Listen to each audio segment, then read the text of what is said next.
Resilience is the quality that everybody underestimates on the path of transforming their self-concept. Today, I'll tell you why resilience is the secret key to accelerate your self-concept evolution and how you can build it. Hello, my loves. Welcome back to my channel, or welcome if you're new here.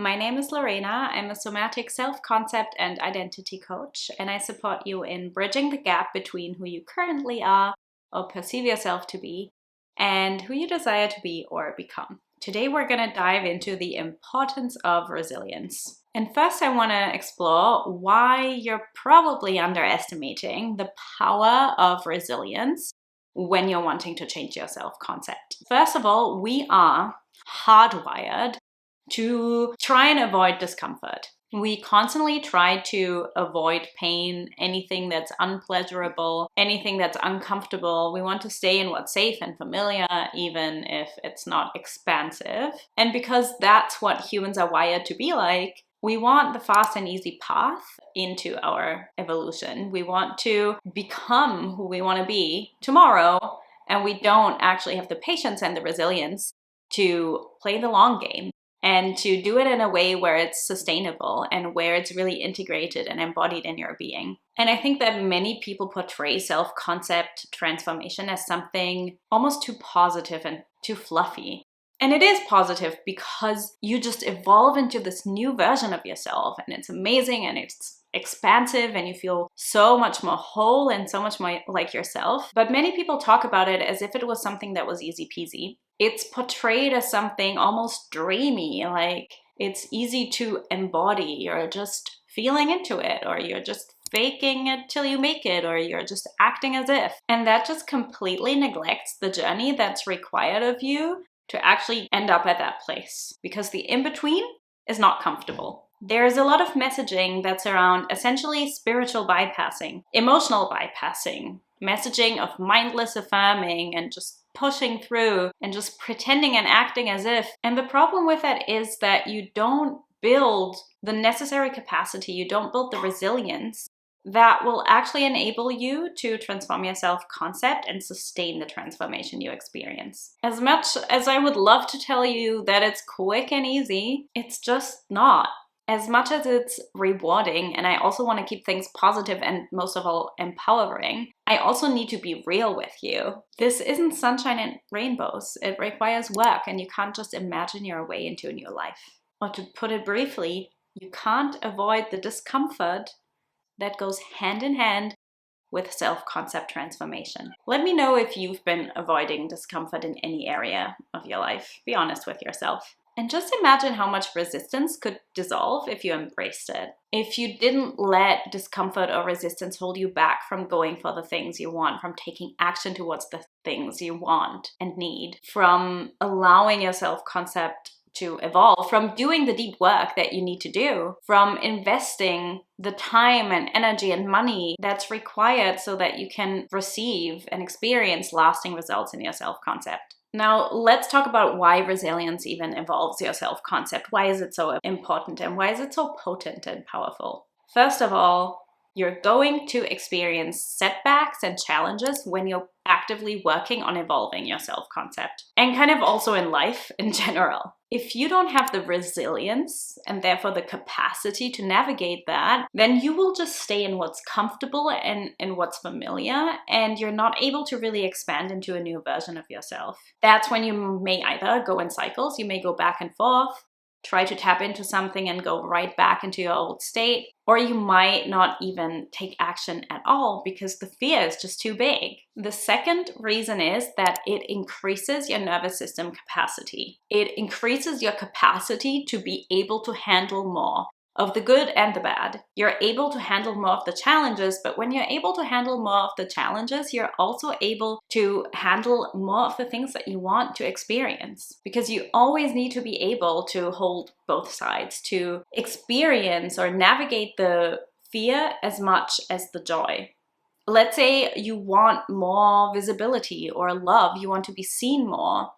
well, then you need to face that fear of being seen and the fear of judgment and the fear of rejection or abandonment that comes with that, so that you can allow yourself to take up the space and so that you can experience the benefits of being seen, which is why you have the actual desire in the first place. That's what increasing your capacity in your nervous system will give you, and what resilience is really useful for. And resilience and increasing your nervous system capacity therefore really go hand in hand. Now, what's important here is that resilience doesn't mean endurance. It doesn't mean you're enduring pain. It needs to be done in a way where, yeah, you become more resilient, but you're not becoming more traumatized. That's a big difference. So you're not actually going beyond what you're capable of. Resilience also builds emotional maturity. So over time, through building your resilience, you become less reactive. And when you become less reactive to your circumstances, to people around you, you can stay more rooted in the identity that you want to live from. You can stay more grounded and embodied in it, and that will reflect and project out into your reality as well, into your external circumstances. It also greatly increases your confidence, because when you can realize that you can handle whatever life throws at you, because you've already built that capacity, you've already proven it to yourself, then you're not afraid anymore, you're not resisting anymore, and you begin to really trust yourself because you've proven it to yourself that you can handle things. And because of all that, it obviously gives you a lot more ease in your self-concept transformation. It's never a walk in the park. It does require work, but the more resilient you become, the easier it is to navigate all the challenges that arise when you are transforming your self-concept. And the best thing is that all of these results of building your resilience, building your capacity, are long-term results. These are all results that last, that are sustainable, because it changes who you are. In a way, it already changes your self-concept. If you want a bit more of an overview, by the way, of how to change your self-concept, I do have a free blueprint linked below. It's called the Self-Concept Mastery Blueprint. It has a great overview of the framework that I use. It's an excellent starting point, and you also get a daily checklist with very tangible practices and things to do so that you can already begin to see changes in your life. Okay, so how do you even start? How do you build resilience? Well, the first thing is to embrace discomfort, right? And here's where it gets a bit more specific. Because as I said, embracing discomfort, becoming resilient, it's not about enduring anything. It's about stretching your capacity. What I see very often when clients first begin to work with me, I see it all the time. Either they are avoiding pain or discomfort. That can be consciously, or it can be completely unconscious in a very subtle way. Or if they are aware that that's not the way and they should actually sit with their emotions. A lot of opinions on that phrase. I have a separate video on this. But if they're trying to feel their emotions and they realize that they can't actually bypass it and that's not sustainable, then they often try to just endure the pain. But what ends up happening is that they keep re-traumatizing themselves. Being with discomfort, becoming resilient, building your resilience, it's not about stretching yourself beyond what you're capable of. It's not about going past your capacity, and definitely not about re-traumatizing yourself. That's why doing this work in a professional context, for example, with a coach, is a completely different experience. Because if you don't have a safe container around it to process the really sticky emotions and the things that you actually need to feel if you want to stretch your capacity and you want to embrace discomfort and therefore stretch your nervous system and transform your self-concept, then your body will want to keep you in what's familiar. So it will either contract and you might go too far beyond what you're actually capable of or what is good for you. So then you will be in a cycle of going back into the trauma, going back into the pain without actually healing or processing it, or you won't even be able to get there. But obviously this point is for the discomfort that is from the really charged emotions that is best done in a coaching container. But there are small ways in which you can stretch your capacity and embrace discomfort and become more resilient already. And that's simply by taking action steps that are outside of your comfort zone. So that can be small things like asking that guy for his number, edgy, or signing up to perform in a play, or singing karaoke when it's the last thing you want to do. It's these things that make you a little bit uncomfortable, but that you know will actually benefit you in the long run, because you can't grow in your comfort zone. You have to choose to leave it. And this obviously also applies to the big steps. If you want to start a business, you better get out there and start a business. If you want to do the work to change your self-concept, you need to invest the time and the money. You need to take that leap. Don't just stay in what's familiar or wait for circumstances to be perfect, because they're not going to change on their own.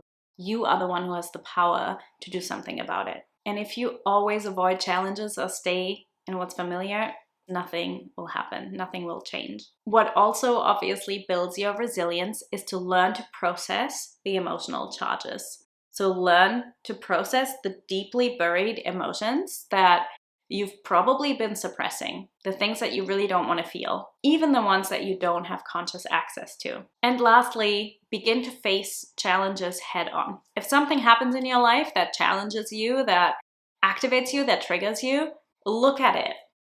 Don't look away, don't run from it, but see what it can teach you and see how you can, in a healthy way, embrace it. Challenges will happen anyway, whether you face them or not, whether you are open to it or not. So you might as well welcome it with open arms. You know, you really are stronger than you think, and it's time that you realized and embraced that, because your resilience is going to be the very thing that helps you to evolve your self-concept. Let me know in the comments what the biggest obstacle is that you faced on your self-concept journey or your self-concept evolution so far. Next week, we're probably going to start a new video series, so if you have any ideas on a series that you want me to do, then please leave a comment below, and then I'll see you in next week's video.